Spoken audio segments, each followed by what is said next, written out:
Meredith Gorman here in the PNC Bank Sports Corner, joined by NESN's Patriots beat reporter Dakota Randall, who's going to fill us in a bit more on the J.C. Jackson evolving situation. So, Dakota, from what we've been hearing so far, the Patriots will not franchise tag the cornerback, meaning that he'll be able to test free agency and hit the open market in like 10 days away from now. So what do you think of this reported decision from the Patriots end if they don't franchise tag Jackson?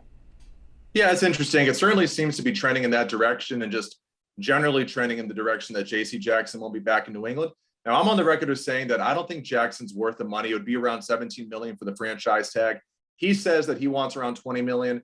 I mean, that's kind of the going rate for a superstar cornerback these days, and we can argue about whether or not he's worth that. I don't personally think so, but at the same time, for the Patriots, there's no doubt that they would be a significantly worse team without J.C. Jackson on the field, and I don't really love their ability to replicate what he brings them, whether it be in free agency, in the trade market, or in the draft. So while I can understand why the Patriots might not want to pay that much money for J.C. Jackson, the defense definitely is worse if he's not on the field. So it is concerning. Right, you say you don't think J.C. Jackson's worth the money for the Patriots, but if you look at his numbers, he has 22 interceptions over his last 3 seasons, which is at the top of the league, and he's just put up incredible stats all around. So what value does he bring to a team? Well, there's no doubt he's probably the best ball hawk in the game. And in the NFL today, with the way offenses are going and how difficult it is to stop passing games, there's a greater premium on being able to turn the ball over. And that's something that J.C. Jackson does better than anyone. So we can sort of go back and forth about whether or not he's one of the better cover corners in the game. I think he's worse in that area than some people believe. I don't like the way he played against Stephon Diggs last year or the season before. I really didn't like the way he played against the Buffalo Bills in the playoffs. But despite all of that, there's no doubt that he's one of the premier turnover masters in the NFL. And he definitely brings that to a team. And again, with the way the offenses are going in the NFL these days, there's a huge value on that, which is why I do believe the reports that there will be a robust market for him in free agency, because someone will pay for that. And it's hard to not justify it.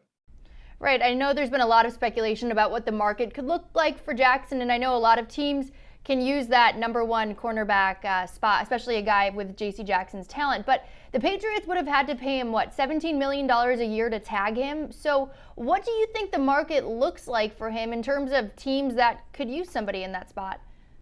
Well, it's interesting. I think, again, the cornerback has become a premium position in the NFL, and just about every team in the league can stand to upgrade at cornerback. So I believe there will be a big market for him. I believe someone will pay him. But again, it's not surprising to me that the Patriots seemingly are willing to move on from him. I mean, we're talking about a team that has let such cornerbacks as Asante Samuel, Darrelle Revis, Stephon Gilmore, Malcolm Butler, Ty Law all go in the past basically for nothing. I know there was a small trade there for Gilmore, but essentially they've let Bill Belichick has time and time again let these star cornerbacks go without getting much compensation. So letting J.C. Jackson walk would sort of fall in line with that.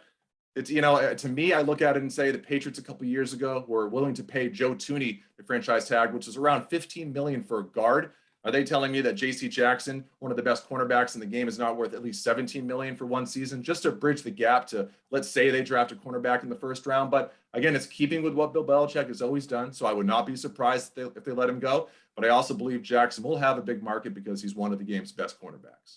And speaking of Bill Belichick, we know the man always has a plan, but if these rumors are true and Jackson ends up walking away from the Patriots, what would their plan be to fill that huge spot left behind now with no Stephon Gilmore or potentially J.C. Jackson?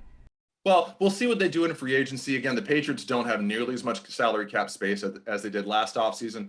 We'll see if there are any trades to make, but I think regardless, the Patriots have to go out and draft a cornerback this offseason. Jalen Mills played a lot of outside corner for them last year because Stephon Gilmore was either hurt or eventually traded. I don't think he's at his best when he's playing that position. He's more of a Swiss Army knife. Jawan Williams, at this point, is clear that he's not a starting caliber NFL cornerback. Jonathan Jones, when he comes back, he's really better in the slot. So no matter what happens with J.C. Jackson, the Patriots need to go out and find another young cornerback. So I fully expect them to address that need in the draft. Will it be in the first round with the 21st overall pick? That remains to be seen, but I would expect them to, at some point in the draft, go get another cornerback.